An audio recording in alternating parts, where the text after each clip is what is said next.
शनि देव की नजर से कोई नहीं बच सकता है, गलतियों की सजा मिलकर ही रहती है, क्योंकि शनि ही तीनों लोक के न्यायाधीश है। राजा हो या रंक, कर्मों का हिसाब सभी का होता है।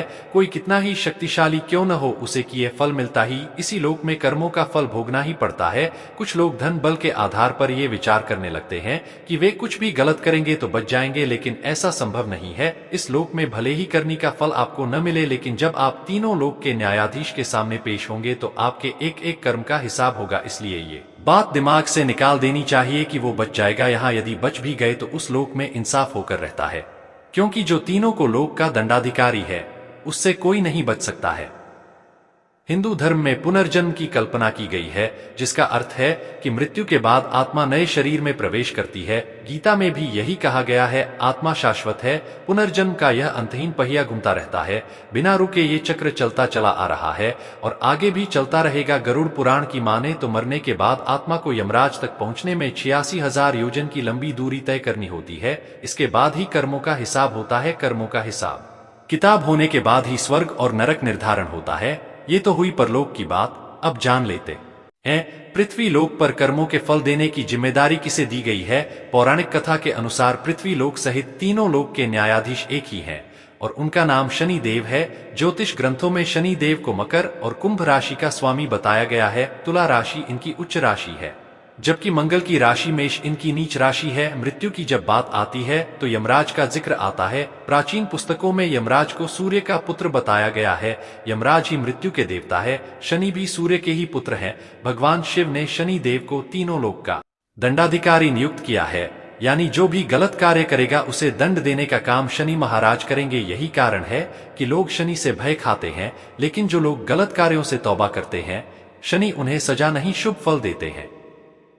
शनि देव कब दंड देते हैं? कुंडली में शनि को एक प्रमुख ग्रह के तौर पर शामिल किया गया है। कुंडली में शनि की स्थिति को जानकर भी अंदाजा लगाया जा सकता है कि शनि जीवन में कैसे फल देने वाले हैं। शनि की विशेष अवस्थाएं हैं जिनमें शनि अच्छे और बुरे फल प्रदान करते हैं।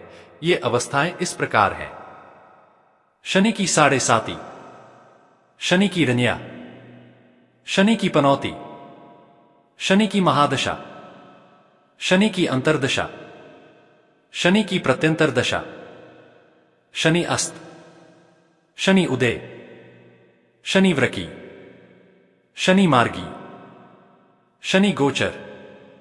शनि देव की इन अवस्थाओं में व्यक्ति को कर्मों का फल भोगना पड़ता है। इसलिए उपरोक्त में से यदि कोई भी अवस्था चल रही है तो व्यक्ति को अधिक सावधान हो जाना चाहिए, क्योंकि इस अवस्था में शनि अधिक प्रभावी होते हैं। शनि कब नहीं करते परेशान? कुंडली में शनि की स्थिति कैसी भी हो, यदि व्यक्ति सद्मार्ग पर चलता है शनि उस पर मेहरबान रहते हैं। शनि जीवन में परेशान न करें, इसके लिए कुछ बातों का हमेशा ध्यान रखें, जैसे सत्य बोलें, नियम कानून का पालन करें, जीवन में जिनसे जो भी लिया है उसके लिए सदैव आभार व्यक्त करें, निर्धन गरीब असहाय लोगों की मदद करें, इनका शोषण भूलकर भी न करें, घायलों की मदद करें, पशु पक्षियों की सेवा करें, धरती को हरा भरा और स्वच्छ रखें, कुष्ठ रोगियों की सेवा करें, लोगों के लिए प्याऊ लगवाएं, राहगीरों के लिए धर्मशाला और सराय आदि का निर्माण कराएं, उपजाऊ जमीन को हानि न पहुंचाएं, समाज के निर्माण में योगदान दें, कल्याणकारी विचारों से लोगों को जागरूक करें, गलत लोगों का संग न करें, नशा आदि से दूर रहें, अनुशासित जीवन शैली अपनाएं, धन का प्रयोग दूसरों को नुकसान पहुंचाने के लिए न करें, पद प्रतिष्ठा का गलत प्रयोग नहीं करना चाहिए, मजदूर की मजदूरी समय पर और पूरी दें, स्त्रियों का आदर सम्मान करें।